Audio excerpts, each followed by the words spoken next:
Perkenalkan, saya Farida Yuniar. Saya salah satu perawat yang bekerja di Rumah Sakit Pertamina Tarakan. Kita izin untuk mewawancarai Mbak Farida mengenai pasien pasca operasi. Jadi kita ada nih beberapa pertanyaan tentang konsumsi makanan untuk pasien-pasien yang eh, telah melakukan operasi. Menurut Mbak Farida sendiri, nutrisi-nutrisi apa lagi sih Mbak yang eh, perlu mungkin diberikan untuk pasien-pasien pasca operasi sendiri? Mungkin dari mikronutrien atau makronutrien lain mungkin Mbak?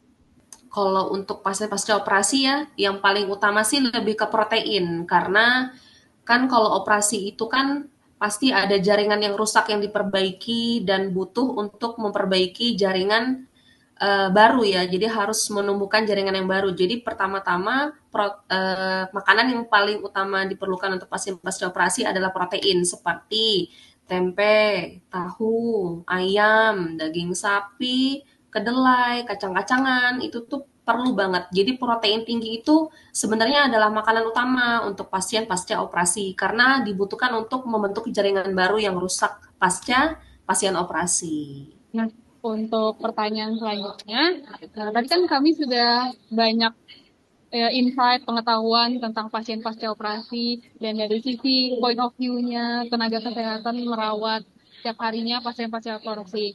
Nah, selanjutnya kami mahasiswi teknologi pangan pasti membuat sebuah produk, dan kami sekarang sedang mengembangkan produk bubuk berbasis kedelai. Terus komposisinya itu adalah bubuk, santan, santan bubuk yang di mana produk tersebut nantinya akan diseduh menjadi puding. Nah, pudingnya ini kami punya kebutuhan seperti protein yang tinggi, seperti yang dibutuhkan untuk pasien pasca operasi yang butuh pemulihan cepat jaringan untuk jaringan baru. Lalu dirancang memang untuk dikonsumsi sehingga asam aminonya itu mudah diserap oleh pasien pasca operasi. Nah, pertanyaannya nih, kira-kira menurut Mbak Farida sendiri, produk seperti ini tuh apakah bisa membantu atau memang direkomendasikan untuk dikonsumsi oleh pasien pasca operasi?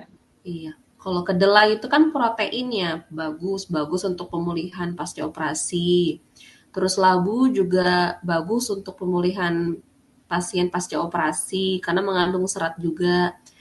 Untuk santan bisa, tapi harus lebih ke ahli gizi untuk konsultasi lebih dalam untuk berapa gram yang harus dimasukkan ke campuran labu sama kedelai tadi, sama harus melihat kondisi pasien terdahulu, bagaimana dia punya background penyakit, apakah ada kolesterolnya, apakah ada GERD-nya, apakah ada jantungnya, segala macam. Karena memang santan itu berbahaya untuk pasien jantung, untuk pasien GERD, sama pasien-pasien yang punya kolesterol gitu. Kalau yang bertekstur puding itu kan otomatis lembut ya dan mudah juga dicerna.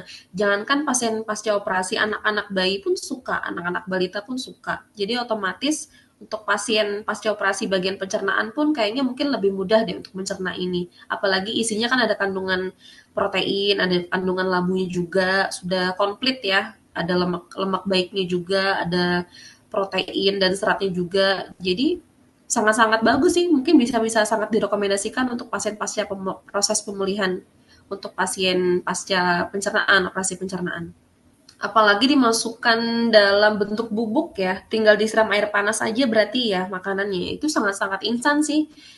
Untuk untuk di rumah sih lebih instan ya, karena kan kok mungkin kalau di rumah sakit lebih ke punya standar makanan masing-masing ya di rumah sakit ya. Mungkin ini mungkin lebih instan untuk pasien pasca operasi yang sudah pulang ke rumah gitu. Jadi nutrisinya masih terjaga, gizinya masih terjaga dan instan juga untuk dibuat gitu. Nggak perlu ngingat-ngingat lagi makanan yang ada di rumah sakit. Jadi mungkin lebih bagus dan lebih instan untuk pasien pasca operasi yang sudah pulang ke rumah gitu.